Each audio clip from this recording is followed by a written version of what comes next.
નમસ્કાર મિત્રો, સ્વાગત છે તમારું આપણી આ યુટ્યુબ ચેનલમાં જેનું નામ છે ગુજરાતી જીકેની જમાવટ. મિત્રો, આજના વિડીયોમાં વાત કરીશું લાખો આંગણવાડી કાર્યકર અને તેડાગર બહેનો કે જેઓ ગુજરાત રાજ્યની 53,000 કરતાં વધારે આંગણવાડી કેન્દ્રનું જે છે તે વ્યવસ્થિત સંચાલન કરી રહ્યા છે અને જેઓ ઘણા વર્ષોથી સરકાર સમક્ષ પોતાના જે પડતર માંગણીઓ છે જેવી કે પગાર વધારો, બોનસ, સરકારી કર્મચારી જાહેર કરવા વગેરે જેવા વિવિધ મુદ્દાઓને લઈને ઘણા લાંબા સમયથી સરકાર સામે આંદોલનો કરી રહ્યા છે.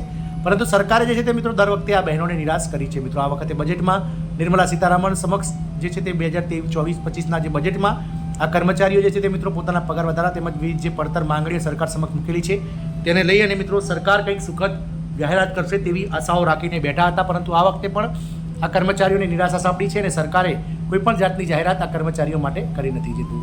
જેથી લઈને હવે મિત્રો આ આંગણવાડી કર્મચારી યુનિયનના જે લીડર્સ છે અને વિવિધ જે ગુજરાતના 4 ઝોનના જે આગેવાનો છે યુનિયનના તેઓ હવે હરકતમાં આવી ગયા છે અને તેમણે મિત્રો વિવિધ આંગણવાડી કર્મચારી તેમજ તેડાગર બહેનો, કાર્યકર બહેનોની જે વિવિધ 7 પડતર માંગણીઓ છે મુખ્ય તેને લઈ અને વિવિધ જગ્યાએ જિલ્લા કલેક્ટરોને આવેદન આપવાનું શરૂ કર્યું છે અને આગામી સમયમાં મિત્રો આ આંદોલન ઉગ્ર બનશે તેવી ચીમકી પણ ઉચ્ચારી છે. તો જાણીએ વિડીયોમાં વિગતવાર કે કઈ માંગોને લઈ અને આંગણવાડી કર્મચારીઓ હાલમાં જે છે તે મિત્રો આંદોલનના મૂડમાં છે. તમામ માહિતી સાથે આજના વિડીયોમાં ઉપલબ્ધ છે, તો વિડીયોના અંત સુધી બન્યા રહેશો. જો ચેનલમાં તમે નવા હોય તો અમારી ચેનલને સબસ્ક્રાઇબ કરો, બાજુમાં રહેલું બેલ આઇકોન દબાવી ઓન નોટિફિકેશન ઓન કરો જેથી કરીને ચેનલ પર મૂકવામાં આવતા વિવિધ ભરતીઓના નોટિફિકેશન, વિવિધ ભરતીઓના પરિણામ, જીકેના વિડીયોઝ, સરકારી કર્મચારી પેન્શનર્સ યોજનાઓને લગતા પરિપત્રો તમને સરળતાથી ચેનલના માધ્યમથી ઉપલબ્ધ થઈ જાય. તો મિત્રો, આપ સૌ જાણો છો તે પ્રમાણે ગત 2023માં સુપ્રીમ કોર્ટ દ્વારા ઐતિહાસિક ચુકાદો આપવામાં આવ્યો હતો જેમાં મિત્રો આંગણવાડી કર્મચારીઓને સરકારી કર્મચારી જાહેર કરી અને તેમને સરકારી કર્મચારી તરીકેના લાભ આપવા, ગ્રેજ્યુટી જે રિટાયર્ડ સમયે ગ્રેજ્યુટી મળે છે મિત્રો તે ગ્રેજ્યુટીનો લાભ આપવો, સાથે જ મિત્રો વિવિધ સરકારી કર્મચારીને મળતા લાભો આ કર્મચારીઓને આપવા, તદુપરાંત મિત્રો નવા મોબાઈલ્સ એટલે કે સારી ક્વોલિટીના મોબાઈલ્સ આ કર્મચારીઓને આપવા, સાથે જ મિત્રો જે નિવૃત્તિની વય મર્યાદા જે 58 વર્ષ છે ગુજરાતમાં તેને 60 વર્ષ કરવી કેન્દ્રના ધોરણે અને પ્રમોશનની જે વય મર્યાદા છે જેમ કે કાર્યકરમાંથી સુપરવાઇઝરનું જે પ્રમોશન છે, તેડાગરમાંથી કાર્યકરમાં જે પ્રમોશન છે તેની વય મર્યાદા જે 45 છે તેને દૂર કરવામાં આવે.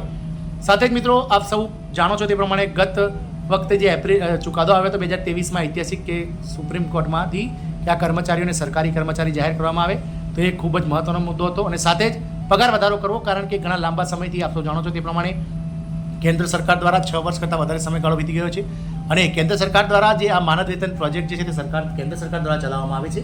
એટલે કે આ ICDS પ્રોજેક્ટ જે છે તે કેન્દ્ર સરકાર દ્વારા ચલાવવામાં આવતો હોવાથી 60% જે માનદ વેતન છે તેનો ફાળો સરકાર આપે છે અને 40% ફાળો રાજ્ય સરકાર ચૂકવે છે. તો 60% જે કેન્દ્ર સરકારનો ફાળો છે તે છેલ્લા 6 વર્ષથી સરકાર દ્વારા જે છે તે કેન્દ્ર સરકાર દ્વારા કોઈપણ જાતનો વધારો કરવામાં નથી આવ્યો, જેથી આ કર્મચારીઓ આ ફાળો વધારવામાં આવે તેવી માંગ કરી રહ્યા હતા. બજેટમાં તેની આશાઓ રાખી હતી પરંતુ નિર્મલા સીતારામન દ્વારા આ કર્મચારીઓને નિરાશ કરવામાં આવ્યા છે. મિત્રો, તો અન્ય માંગોમાં મિત્રો વર્કરના વેતનના 75%, હેલ્પરને એટલે કે કાર્યકર બહેનોના જે વેતન છે તેનું 75% વેતન જે છે તે હેલ્પર એટલે કે તેડાગર બહેનોને ચૂકવવામાં આવે. આ ઉપરાંત વધારાની કામગીરી સોંપવામાં આવે જે છે તે ICDSને લગતી જ કામગીરી વધારાની સોંપવામાં આવે, બીજી કામગીરી સોંપવામાં ના આવે.